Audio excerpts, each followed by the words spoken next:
नमस्कार, मैं संदीप कुमार। स्वागत है आप सभी का संदीप सर के यूट्यूब चैनल में। हमसे जुड़े से मित्रों का, विद्यार्थियों का, दोस्तों का मैं अपने चैनल पर स्वागत करता हूं। और जो विद्यार्थी हमसे पहली बार जुड़े हुए संदीप गौर सर को यूट्यूब चैनल को सब्सक्राइब कर लीजिएगा, जिससे आगामी भविष्य में आने वाले हर एक वीडियो का नोटिफिकेशन दोस्तों आप तक आराम से पहुंचते हैं। दोस्तों, इस वक्त की बड़ी खबर हमारे यूट्यूब चैनल के माध्यम से आपको दी जा रही है। मध्य प्रदेश व्यापम के द्वारा एमपी सब इंजीनियर की वैकेंसी का ऑफिशियल नोटिफिकेशन, आयु, सिलेबस, कुल पद और हर एक एलिजिबिलिटी, अब योग्यता की विद्यार्थी बात कर रहे थे कि क्योंकि 2 दिन पहले मध्य प्रदेश व्यापम के द्वारा सब इंजीनियर की वैकेंसी डिक्लेयर तो की गई थी, किंतु हर पोस्ट वाइज हर एक पोस्ट के लिए क्या निश्चित मापदंड होंगे, क्या सिलेबस होगा, किस पोस्ट में आपको किस प्रकार की डिप्लोमा होगा, डिग्री होगा, आईटीआई मांगा गया है, इन सभी महत्वपूर्ण इंफॉर्मेशन को आज इस वीडियो में दोस्तों हम देखने वाले हैं। चलिए दोस्तों,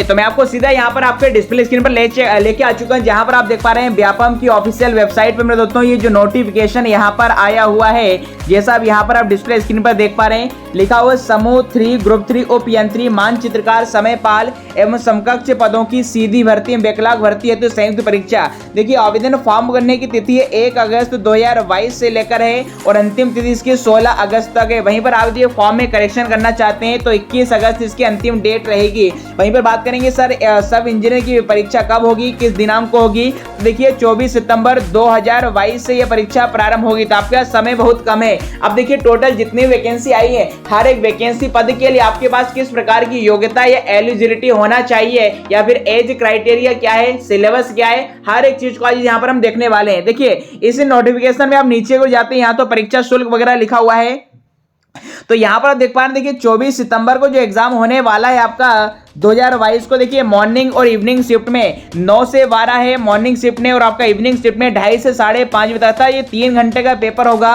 और यहाँ पर 200 क्वेश्चंस आपको इस एग्जाम में आने वाले हैं। अब सिलेबस की चर्चा हम करेंगे, नीचे को चलते हैं। देखिए, इससे संबंधित सारी इंफॉर्मेशन इस PDF फाइल में आपको दिखाई दे रही है कि कौन कौन सी पोस्ट है। यहाँ पर डायरेक्टली यहाँ पर आपके जानने योग्य जो चीज है वह मैं आपको यहाँ पर इसमें बता देता हूँ। देखिए, ग्रुप 3 सब ग्रुप 3 आपका ग्रुप 3 की आपकी वैकेंसी। देखिए, सिलेबस की बात करें तो सिलेबस यहाँ पर आपको डिस्प्ले स्क्रीन पर यहाँ पर दिखाई दे रहा है। देखिए, 200 नंबर का पेपर होगा, जिसमें 100 नंबर का तो देखिए आपका नॉन टेक्निकल आएगा, जिसमें मैथमेटिक्स, जनरल हिंदी, सामान्य अंग्रेजी, सामान्य गणित, सामान्य तार्किक योग्यता, रीजनिंग, सामान्य विज्ञान और सामान्य कंप्यूटर ज्ञान आएगा। देखिए, 100 नंबर का तो नॉन टेक्निकल इसमें पूछा जाएगा, और 100 नंबर का उसी फील्ड से संबंधित, आपके संबंधित ट्रेड से संबंधित 100 नंबर का टेक्निकल पूछा जाएगा। तो इस प्रकार 200 क्वेश्चन का ये प्रश्न पत्र होगा। इसमें किसी प्रकार की माइनस मार्किंग, मेंस का एग्जाम या इंटरव्यू नहीं होगा, सिंपल एक टियर 1 एग्जाम है, और इसी के बेसिस पर मैं दोस्तों आपका इस जॉब में आपकी पात्रता को सुनिश्चित किया जाएगा।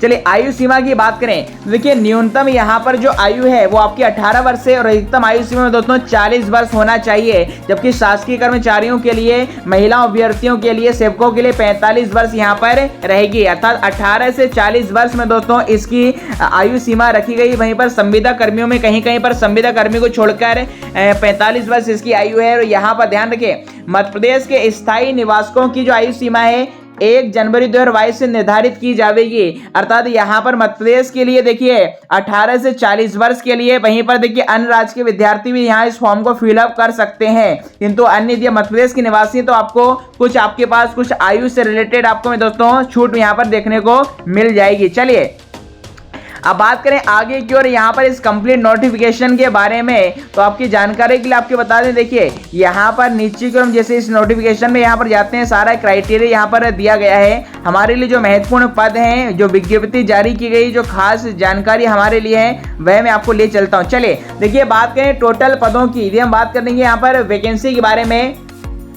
तो जैसा यहाँ पर आप देख पा रहे हैं कि सीधी भर्ती में संविदा भर्ती के रिक्त पदों का विवरण है, और टोटल यहाँ पर आप देखेंगे सीधी भर्ती के लिए दिखाई दे रहे हैं आपके 2198 पद हैं, संविदा के यहाँ पर 111 पद हैं। वहीं पर सीधी बैकलॉग के लिए रिक्त पदों का विवरण है 248 है। अब विभागवार देखिए रिक्त पदों का यहाँ पर विवरण यहाँ पर किया गया है, जैसा आप डिस्प्ले स्क्रीन पर देख पा रहे हैं कि कौन से विभाग में कितनी वैकेंसी यहाँ पर खाली, अर्थात किन किन शहरों में मध्य प्रदेश के कार्यालयों में, ऑफिस में, नगर पालिका, नगर निगम में या फिर अन्य जगह आपको यहाँ पर जॉब अलॉट होने वाली ज्वाइनिंग के पश्चात। तो देखिए महायोग आप देख पा रहे हैं कुल वैकेंसी यहाँ पर आप देख पा रहे हैं 2557 है। जी हाँ, तो 2500 से शानदार यहाँ पर वैकेंसी, एक सुनहरा अवसर एमपी सब इंजीनियर में आपको मैं दोस्तों दिया गया है। हालांकि पहले से 1000 पोस्ट इसमें कम कर दी गई, बट ये भी आपकी सफिशिएंट पोस्ट है। आपको सिलेक्शन के लिए मात्र एक पोस्ट मेरे दोस्तों ध्यान में रखनी है। चलिए अब पोस्ट वाइज बात करें, सबसे पहले देखिए जो लिखा हुआ आपका पोस्ट कोड 1, तो देखिए पोस्ट कोड 1 में आपके लिए संविदा भर्ती है उपयंत्री सिविल की, जिसमें कुल 14 पद हैं। इसके लिए देखिए आपको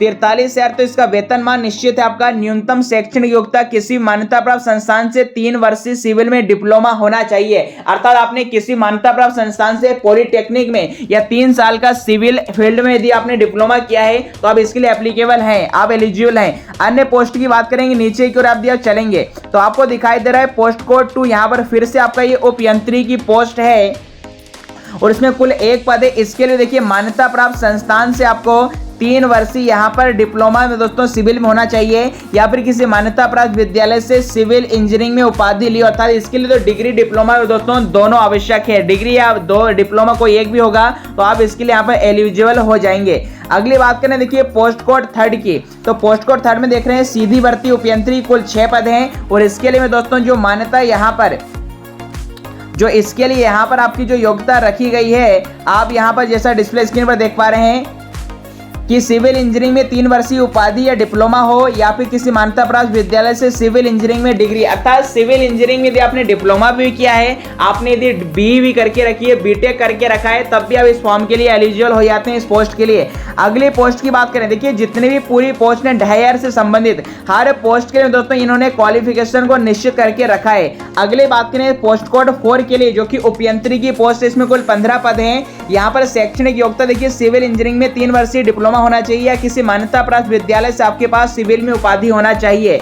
तो सिविल में उपाधि डिप्लोमा दोनों चल जाएगा। अगली बात करेंगे पोस्ट कोड क्रमांक 5 की, इसमें आपको देखिए कुल 85 पद हैं। इसमें आपको दिखा हुआ है, इसके लिए देखिए आपके पास मान्यता प्राप्त विद्यालय से सिविल इंजीनियरिंग में 3 वर्षीय डिप्लोमा होना चाहिए, अर्थात यहाँ पर इसके लिए सिविल में आपकी डिग्री काम नहीं आएगी, डिप्लोमा लगेगा। वहीं पर बात करें पोस्ट क्रमांक 6 के लिए, तो पोस्ट क्रमांक 6 के लिए आप जो उपयंत्री की देखिए विद्युत की है, इसके लिए 3 वर्षीय आपको सिविल में इंजीनियरिंग नहीं बल्कि इलेक्ट्रिकल इंजीनियर में, इलेक्ट्रिकल इंजीनियरिंग में आपको 3 वर्षीय डिप्लोमा आपके पास होना चाहिए। अर्थात अभी तक मैंने जितनी पोस्ट बताई थी वो सिविल इंजीनियरिंग की थी, किंतु जो पोस्ट क्रमांक 6 है, देखिए सभी पोस्ट के लिए आप फॉर्म डाल सकते हैं। पोस्ट क्रमांक 6 के लिए आपको 3 वर्षीय इसमें डिप्लोमा इलेक्ट्रिकल इंजीनियरिंग में आपका चाहिए। वहीं पर बात करें पोस्ट क्रमांक 7 की, यहाँ पर आप देख पा रहे हैं, देखिए इसमें बहुत ही अच्छे पद हैं। कुल 206 पद आपको पोस्ट कोड 7 के लिए दिखाई दे रहे हैं, जो कि सिविल इंजीनियरिंग की पोस्ट है। इसके लिए आपके मान्यता प्राप्त संस्थान से आपके पास 3 वर्षीय सिविल में डिप्लोमा होना चाहिए, अर्थात यहाँ भी आपकी सिविल की डिग्री काम नहीं करेगी।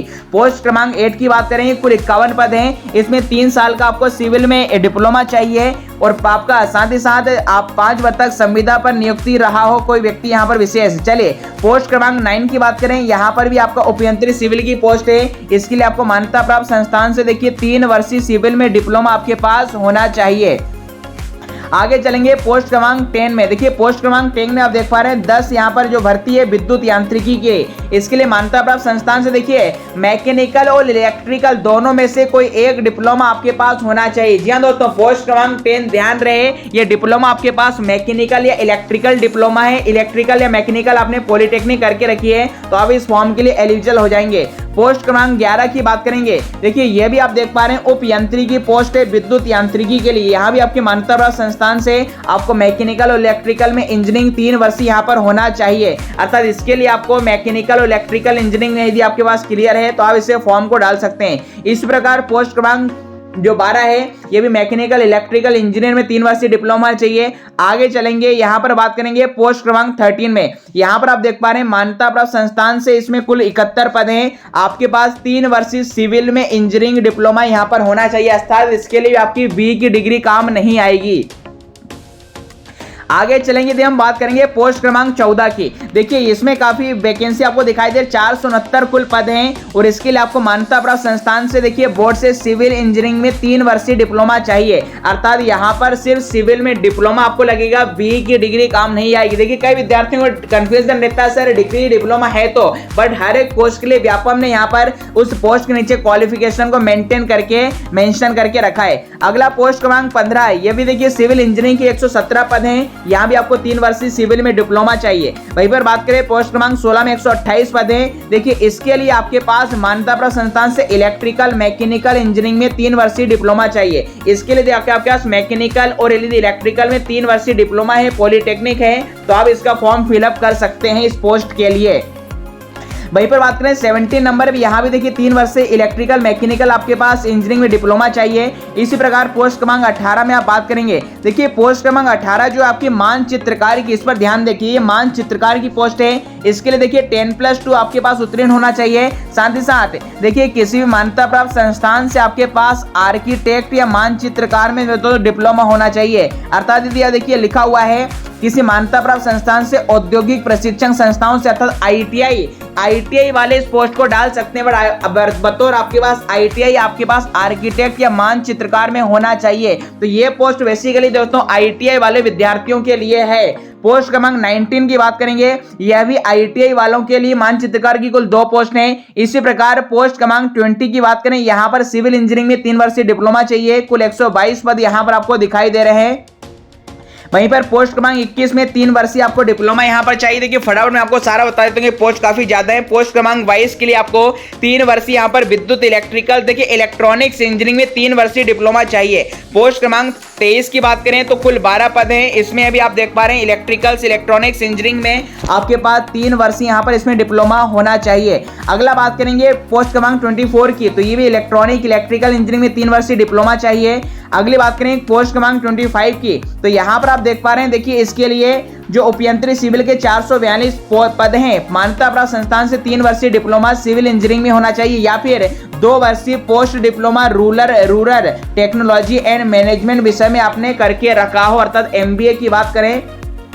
पोस्ट क्रमांक 26 के लिए बात करेंगे, यहाँ पर 110 पद हैं, इसमें भी 3 वर्षीय डिप्लोमा आपके पास इंजीनियरिंग में होना चाहिए, या फिर आपने 2 वर्षीय आपने देखिए डिप्लोमा करके रखा हो किसमें, आपका रूरल टेक्नोलॉजी एंड मैनेजमेंट विषय में। अगली बात करेंगे पोस्ट क्रमांक 27 में, यहाँ भी देखिए किसी मान्यता प्राप्त संस्थान से आपने बात करें कुल 10 पद है सहायक मानचित्रकार के, या तो मान्यता प्राप्त संस्थान से मानचित्रकार सिविल में डिप्लोमा हो, या फिर पॉलिटेक्निक कॉलेज से सिविल अभियांत्रिकी तथा वस्तुविद अभियांत्रिकी आपके पास डिप्लोमा होना चाहिए। पोस्ट क्रमांक 8 की 28 के लिए भी आप देख पा रहे हैं, यहाँ पर मान्यता प्राप्त संस्थान से सिविल में डिप्लोमा हो या पॉलिटेक्निक कॉलेज से सिविल अभियांत्रिकी या वस्तुविद अभियांत्रिकी डिप्लोमा आपके पास होना चाहिए।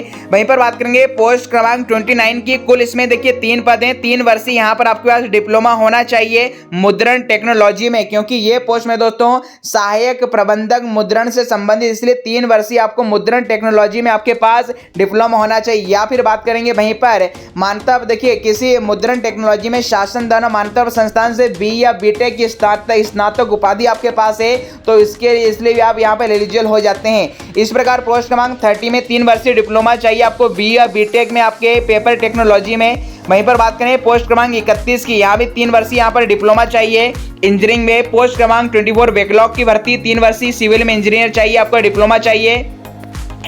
इस प्रकार 33 में 3 वर्षीय डिप्लोमा आपको दिया गया है।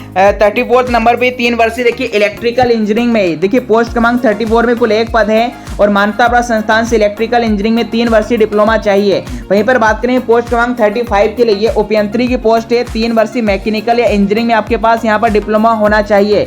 इस प्रकार 36 की बात कर लेंगे, 36 की बात करेंगे। 37 में देखिए 37 वाली देखिए बढ़िया पोस्ट लिखा हुआ है समयपाल के लिए, कुल देखिए 54 पद हैं और 12वीं कक्षा उत्तीर्ण हो तथा सिविल इंजीनियरिंग में ट्रेड में आईटीआई की हो। जी हाँ दोस्तों, यदि आपने आईटीआई सिविल इंजीनियरिंग में की गई तो आईटीआई वालों के लिए बढ़िया मौका है, आप इसे फॉर्म को डाल सकते हैं। वहीं पर बात करेंगे अगली पोस्ट भी समयपाल के 14 पद हैं और ये भी आप देख पा रहे हैं 12वीं कक्षा उत्तीर्ण होना चाहिए था, सिविल इंजीनियरिंग ट्रेड में आपने आईटीआई करके रखी हो, तो ये आईटीआई वालों के लिए 2 पोस्ट मैंने आपकी वैकेंसी बता दी।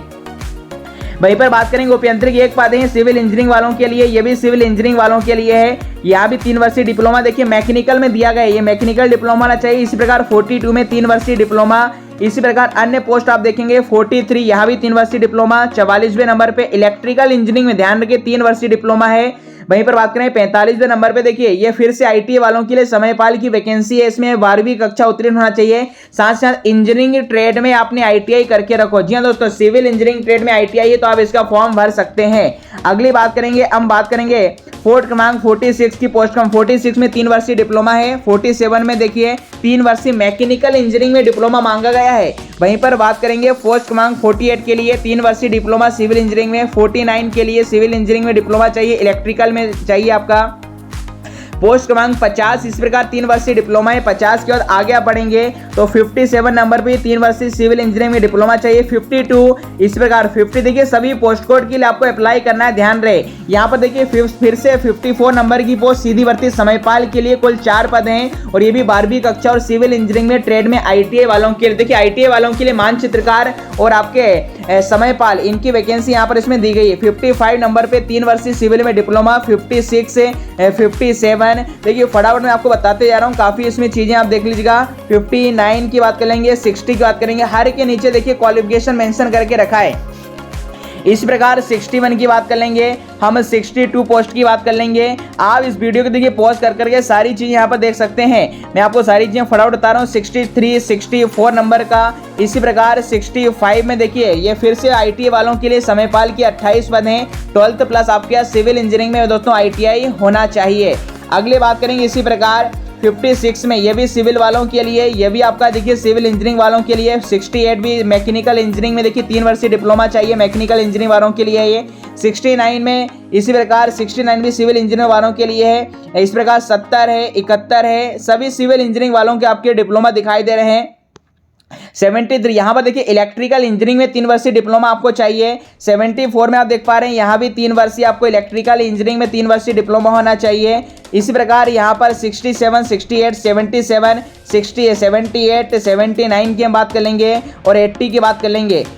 तो इस प्रकार से ये कुल में आपको 81 की बात कर लेंगे। इसी प्रकार यहाँ पर आपको 82 दिखाई दे रहा है। यहाँ पर देखिए सहायक मानचित्रकार की कुल 23 पद हैं। इसके लिए आपको मान्यता प्राप्त संस्थान से आईटीआई में देखिए ड्राफ्टमैन ट्रेड पर प्रमाण पत्र हो। ये आईटीआई में आपको ड्राफ्टमैन यदि आपके पास क्वालिफिकेशन तो इसके लिए डाल सकते हैं। 83 सहायक मानचित्रकार की, ये भी आईटीआई वालों के लिए ड्राफ्टमैन में देखिए प्रमाण पत्र होना चाहिए।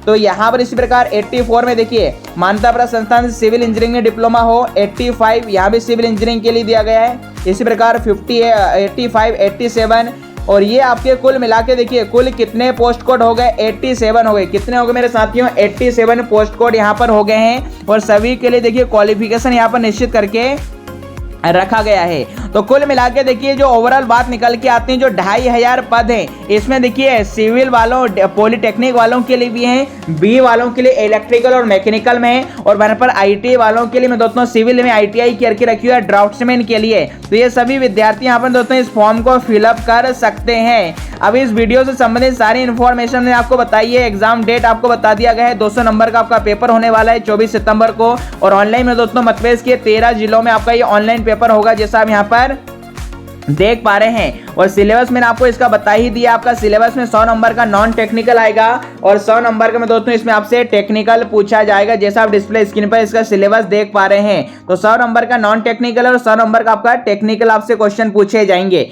तो ये थी मैं दोस्तों इससे संबंधित सारी महत्वपूर्ण इन्फॉर्मेशन। यदि बात करें आप नॉन टेक्निकल की, नॉन टेक्निकल के लिए आप हिंदी, कंप्यूटर और करंट अफेयर पढ़ना चाहते हैं, आपके ग्रुप 3 लेवल का, सब इंजीनियर लेवल का, तो आप हमारे चैनल को सब्सक्राइब कर सकते हैं। यहाँ पर मेरे चैनल की प्लेलिस्ट में आपको हिंदी के बहुत सारे सेशन आपके और कंप्यूटर के बहुत सारे सेशन शानदार ट्रिक के माध्यम से मिल जाएंगे। तो यहाँ पर हमारे यूट्यूब चैनल को आप सब्सक्राइब कर लीजिएगा। वहीं पर बात करें नॉन टेक्निकल की आप तैयारी करना चाहते हैं तो हर शाम 7 से रात के 10 बजे तक हमारे टेलीग्राम ग्रुप है जिसका नाम है MPPB study point by Sandeep Gaur sir, जहां पर 35,000 से ज्यादा बच्चे हमारे साथ जुड़े हुए हैं। यहां पर हर एक सब्जेक्ट का जो नॉन टेक्निकल 100 नंबर का आएगा, आप इसके ऑनलाइन क्विज लगा सकते हैं और अपनी तैयारी को बेहतर से बेहतरीन बना सकते हैं। साथ साथ यूट्यूब पर हमारे चैनल संदीप गौर सर को सब्सक्राइब कर लीजिएगा, जिससे आपको नॉन टेक्निकल के भी अदर सब्जेक्ट हमारी प्लेलिस्ट में आपको ग्रुप 3 लेवल के, सब इंजीनियर लेवल के आपका मिल जाएगा। चलिए दोस्तों, तो आई होप आपको आज का वीडियो बहुत ही शानदार लगा होगा। यदि आपको कोई भी डाउट है स्पोर्ट्स से संबंधित तो आप मुझे कमेंट बॉक्स में जरूर क्वेश्चन पूछिएगा। जो भी आपकी क्वेरी रही होगी पोस्ट से रिलेटेड और क्वालिफिकेशन से रिलेटेड, तो आप मुझे कमेंट बॉक्स में पूछ सकते हैं। फिलहाल आज की वीडियो को हम यहीं पर समाप्त करेंगे और आगामी भविष्य में इस भर्ती परीक्षा के लिए मैं संदीप गौर बहुत बहुत शुभकामनाएं ज्ञापित करता हूं। अच्छे तो मेहनत कीजिएगा, अच्छे लगन से मेहनत कीजिएगा, अपने माँ बाप के सपनों का पूरा कीजिएगा। जो माँ बाप ने अपने सपने देखे हैं, समय आ चुका है माँ बाप की फिक्र को दोस्तों फख्र में बदलने का। चलिए दोस्तों, तो इसी के साथ आज के इस वीडियो को हम समाप्त करते हैं। नेक्स्ट वीडियो में फिर से आपसे मुलाकात होगी। तब तक के लिए दोस्तों खुश रहिए, मस्त रहिए, स्वस्थ रहिए, व्यस्त रहिए। थैंक यू, जय Hind, have a good day.